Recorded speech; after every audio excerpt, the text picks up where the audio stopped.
Yuk kita cerdas menggunakan obat dengan menerapkan prinsip dagu sibu. Dapatkan, gunakan, simpan, dan buang obat dengan baik dan benar. Assalamualaikum warahmatullahi wabarakatuh. Semoga kita selalu diberikan kelancaran dalam hal yang baik. Amin ya rabbal alamin. Perkenalkan, nama saya Risana, mahasiswa Sekarsa Husada Garut di bidang studi D3 Farmasi. Di sini saya akan menjelaskan dan mempresentasikan satu jenis obat yang tergolong ke dalam anti alergi atau antihistamin, yaitu loratadin. Tahukah teman-teman obat apa loratadin itu?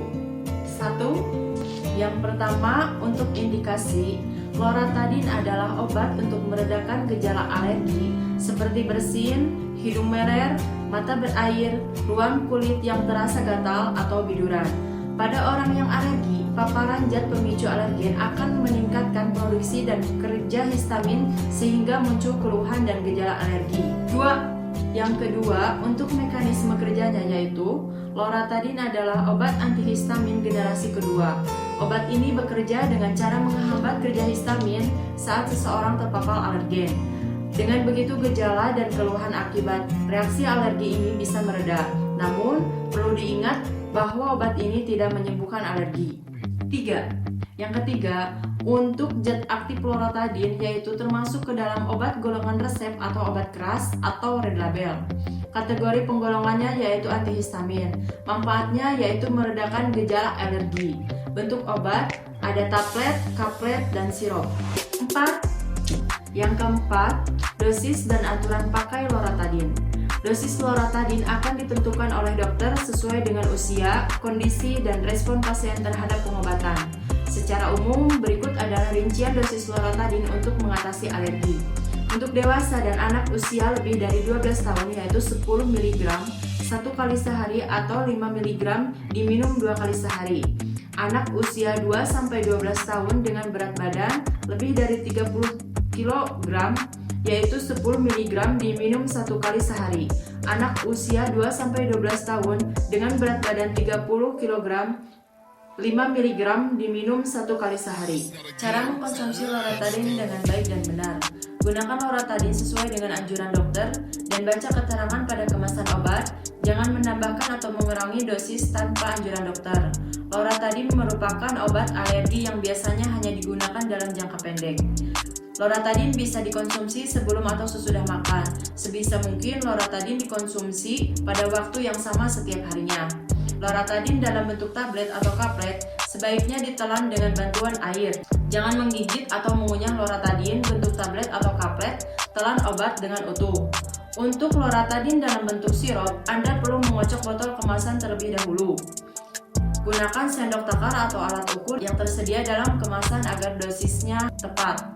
Berhenti mengkonsumsi loratadin dan lakukan pemeriksaan ke dokter jika biduran yang dialami tidak membaik dalam 3 hari pengobatan. Yang kelima, untuk kontraindikasi, obat ini dikontraindikasikan pada pasien dengan hipersensitif pada loratadin atau komponen yang terkandung dalam obat.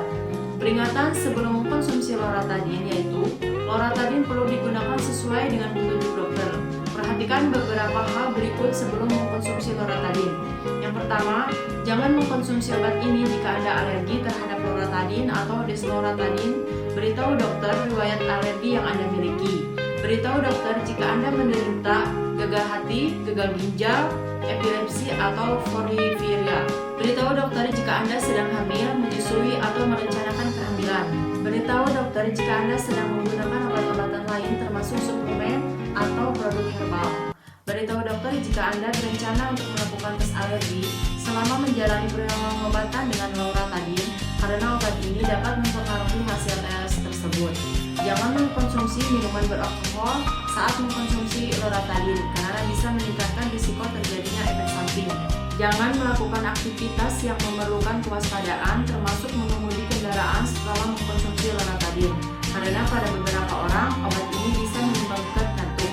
Segera temui dokter jika Anda mengalami reaksi alergi obat, efek samping yang serius atau overdosis setelah mengkonsumsi loratadin. Yang keenam, untuk efek samping dan bahaya loratadin. Pada beberapa orang, salah satu efek samping yang bisa terjadi setelah mengkonsumsi loratadin adalah kantuk. Selain Selain itu ada beberapa efek samping yang lain yang bisa terjadi, yaitu sakit kepala, rasa lelah, sakit perut, muntah, rasa gugup, dan mulut kering. Lakukan pemeriksaan ke dokter jika efek samping di atas tidak membaik atau makin memburuk. Segera ke dokter jika muncul reaksi alergi obat atau efek samping yang lebih serius seperti jantung berdebar atau jantung berdetak dengan tidak beraturan atau aritmia, sakit kepala yang sangat berat, rasa melayang seperti akan pingsan. 7. Yang ketujuh, untuk studi kasus loratadin untuk ibu hamil dan menyusui. Kategori B. Studi pada binatang percobaan tidak memperlihatkan adanya risiko terhadap janin, tetapi belum ada studi terkontrol pada wanita hamil. Loratadin dapat terserap dalam ASI. Bila Anda sedang menyusui, jangan menggunakan obat ini tanpa berkonsultasi dengan dokter. Bagaimana teman-teman? Apakah sekarang sudah tahu kegunaan obat loratadin? Semoga presentasi ini bermanfaat untuk teman-teman semua. Sekian presentasi ini saya ucapkan terima kasih. Wassalamualaikum warahmatullahi wabarakatuh.